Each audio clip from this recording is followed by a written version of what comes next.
Kal halal la Yahweh, Bahashem Yahweh Shai, Waha, Recha Kwadash. All praises and glory go to you, Lord. Double honors and respect go to our apostles, bishops, elders, and teachers, the men of Great Millstone. To you I say Shalom. Salutations to the hopefully elect. It's your brother Amraya. And there are a lot of moving parts in these last day final prophecies that are coming about, okay? As the tariffs move to remove supplies out of store shelves, leading to famines and other supply chain issues. You also have nations preparing for war, okay? And this is an article from RT News, which I found interesting. It says, Brother in Arms, inside North Korea's deployment to Russia, from Cold War allies to modern-day comrades. Pyongyang and Moscow revive a military partnership. And this is the title of the article. Earlier this week, both Moscow and Pyongyang confirmed what had long been rumored. North Korean soldiers are actively participating in Russia's military operations. The announcement came on the heels of the full recapture of Russia's Kursk region, where it turns out North Korea units played a key role. It says, quote, end quote, the Russian people will never forget the sacrifice of the Korean Special Forces. Russian President Vladimir Putin declared, we will forever honor these heroes who gave their lives to Russia, for our freedom. All right. So as this propaganda gets built up in these latter days, more and more nations are going to preparing for war. All right, because this is the will of the one whom you ignorantly call God, and his son, whom you ignorantly call Jesus, whose name in the Paleo Hebrew is Yahweh and Yahweh Shai. All right. It goes on to say that an alliance forged in history. Moscow and Pyongyang have a history of military cooperation that dates back to the Korean War. In the early 1950s, the Cold War reached a boiling point on Korean Peninsula. The United States backed South Korea with boots on the ground, while China threw its full military weight behind North Korea. All right. And if you want to find this article, you can locate this on rtnews.com. Brothers in Arms inside North Korea's deployment to Russia. But I have a video I'm going to play for you, and hopefully it'll give better insight on what is actually occurring. And Russia, China, and North Korea. Individually, all three countries represent threats to the global order. But when they're working together, as they have done increasingly over the last few years, their combined actions could be the catalyst for World War III. The last couple of weeks have seen all three making key moves to not only strengthen themselves, but reinforce the alliances built between them. World War III may not be on the immediate horizon, but with these actions, hints are emerging that the trio is preparing for a fight, even as the West tries to mitigate their efforts. Let's start with North Korea. On April 28, North Korea officially confirmed that it was sending troops to fight alongside Russia in the Ukraine war. That was hardly a surprise to those who've been paying attention to the war. Independent commentators the world over, along with Ukraine, had already pointed out that North Korean soldiers were fighting for Russia. They were present in Kursk, which is the Russian oblast subjected to a Ukrainian counter-invasion in August 2024, and they've been used by Putin since at least late 2024. However, the use of North Korean troops came with no confirmation from either Russia or North Korea. Both countries refused to acknowledge their cooperation for months. Now, that's all changed. In a statement published by North Korea's KCNA news agency, the North Korean Central Military Commission claimed that its troops had helped Russia to completely liberate Kursk. The commission also confirmed that the order to send those troops came directly from North Korea's dictatorial supreme leader, Kim Jong-un. The statement continued, Comrade Kim Jong-un decided on our armed forces' participation in the war, informed the Russian side of it, and in accordance with agreement issued an order to annihilate and wipe out the Ukrainian neo-Nazi occupiers and liberate the Kursk area in cooperation with the Russian armed forces. All right. We're sounding the alarm. All right. As these nations prepare for war, they are running operations together, aligning themselves with one another against the West. All right. You have Russia, China, India, Brazil, Saudi Arabia, North Korea, Turkey, maybe. Okay. And other nations as well, aligning themselves with one another, preparing for that great day of judgment, where these armies are going to be gathered in the valley of Yehoshaphat for the great judgment from Yahweh Ba'ashem Yahweh Shai. All right. And as we always do, we filter through the scriptures. So let's begin. I was going to start here in Joel chapter 2, but we'll begin in Joel chapter 3. And I'll start at verse 9. It says, "Proclaim ye this among the Gentiles, prepare war."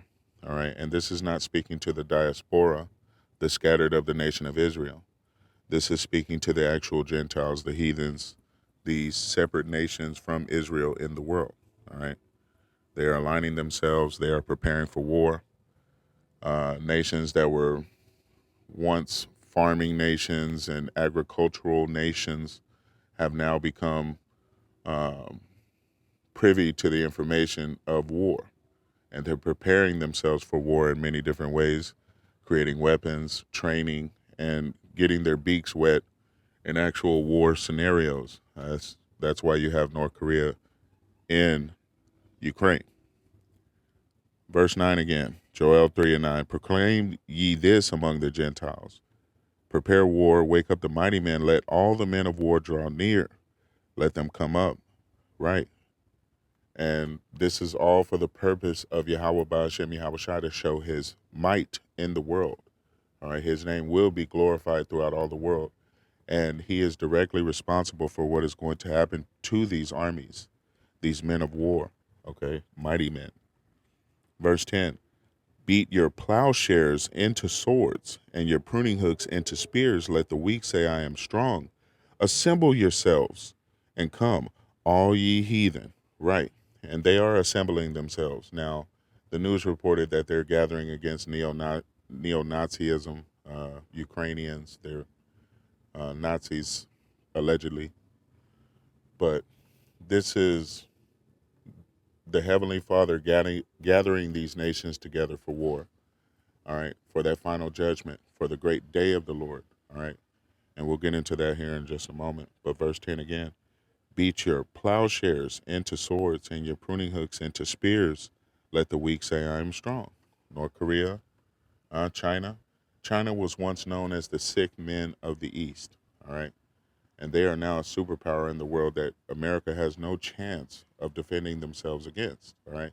And they are aligning themselves with Russia, with India, with Brazil, Saudi Arabia, North Korea, Turkey, all right? Because this is the weapon of the Lord's indignation that he is going to use against America, Babylon the Great. Verse 11, "Assemble yourselves and come, all ye heathen, and gather yourselves together round about. Thither cause thy mighty ones to come down, O Yahweh.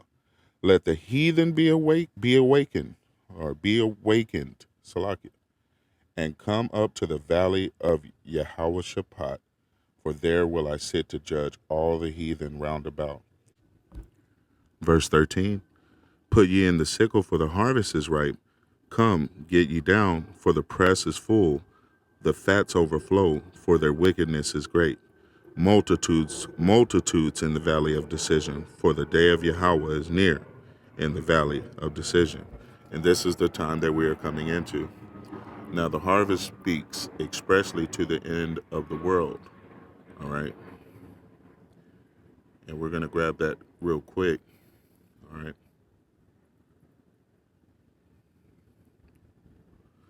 This is Matthew chapter 13, And I'll begin at verse 37. This is in red. This is Yahushua speaking, whom you ignorantly call Jesus. He answered and said unto them, He that soweth the good seed, this was about the sower of seed in the field, where the wheat and the tares were growing together. All right. And they were not to be divided until the harvest, all right, by the angels. And the harvest will be outlined what the harvest is right now. Verse 38. The field is the world, the good seed are the children of the kingdom. Yes, the Israelites, and moreover, the elect of the nation of Israel. But the tares are the children of the wicked one, Esau, Edom, all right? Shaitan, the devil that the Bible speaks of. And they have been scattered throughout all the world, masquerading themselves as children of Israel, children of the other heathen nations, but they have been ruling with impunity, all right? Verse 39, the enemy that sowed them is the devil. The harvest is the end of the world, and the reapers are the angels. As therefore the tares are gathered and burned in the fire, so shall it be in the end of this world. And that is what is going to happen when the Lord gathers them to the valley of Yehoshaphat, as spoken of in Joel chapter 3. Okay, Salaki, I went by Joel, but we're going to end out here in Joel 2. Here's the point. We're blowing the trumpet. We're letting you know. We're sounding the alarm that we're in the last seconds of the latter days. All right. Judgment is about to go forth. We're calling our people, you Hebrew Israelites, you so-called Negroes, Latinos, and North American Indians for the most part. And yes, some of the Israelites are going to come looking like the other nations, but don't get it twisted. Majority of the Israelites are the so-called Negroes, Latinos, and North American Indians. We are sounding the alarm and telling you, now is the time to prepare for the kingdom. Now is the time to make straight your path, to repent, and to follow the Lord, whithersoever he go. And if you're not willing to do this, you will perish in the coming deluge of fire. All right? Joel chapter 2 and verse 1. Blow ye the trumpet in Zion, and sound an alarm in my holy mountain. Let all the inhabitants of the land tremble, for the day of Yahweh cometh, for it is nigh at hand. And it is at hand, all right? It's a matter of time before all these things blow out. And we're still just waiting for the great prophecy of the MOT to the B, spoken of in Revelations chapter 13, verse 16. However, it's not long before that prophecy comes forth. And the MOT to the B is the microchip, the RFID microchip that will be implanted in the hand or in the forehead, right? And you will not participate in the coming world economy without it. Verse 2, the day of the Lord, a day of darkness and of gloominess, a day of clouds and of thick darkness, as the morning spread upon the mountains, a great people and strong.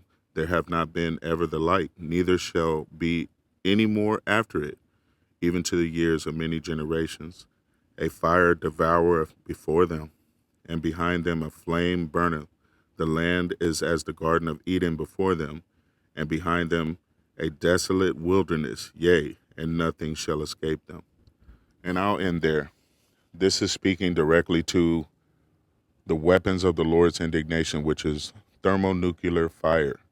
It's going to be missiles and warhead shot that is going to annihilate the land, and nothing shall escape them. All right. Not even these armies that are preparing for war currently. Not you 2/3 Israelites, not you heathens. All right. The only ones that are going to make it through are the elect and those deemed to go into slavery into the kingdom. And this time is coming upon us like a fastball. So you must prepare yourselves. All right. You can't afford to get caught off guard. So the last advice I have for you comes from Isaiah chapter 55 and verse 6. It says, seek ye the Lord while he may be found. Call ye upon him while he is near. Let the wicked forsake his way and the unrighteous man his thoughts, and let him return unto the Lord. Right? Because, matter of fact, let's just grab it real quick. I don't want to quote it and then not read it to you. All right? And we'll end out here. Salakia. Verse 6, seek ye the Lord while he may be found. Call ye upon him while he is near. Let the wicked forsake his way and the unrighteous man his thoughts, and let him return unto Yahweh. And he will have mercy upon him, into our power, for he will abundantly pardon. All right. And this is that grace period that is almost up. This truth is time sensitive.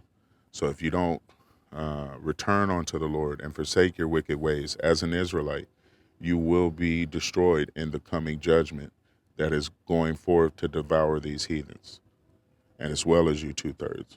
All right. Hopefully this has been edifying. Call halal Yahweh by Hashem Yahweh Shai for this message. Till the next time, Shalom.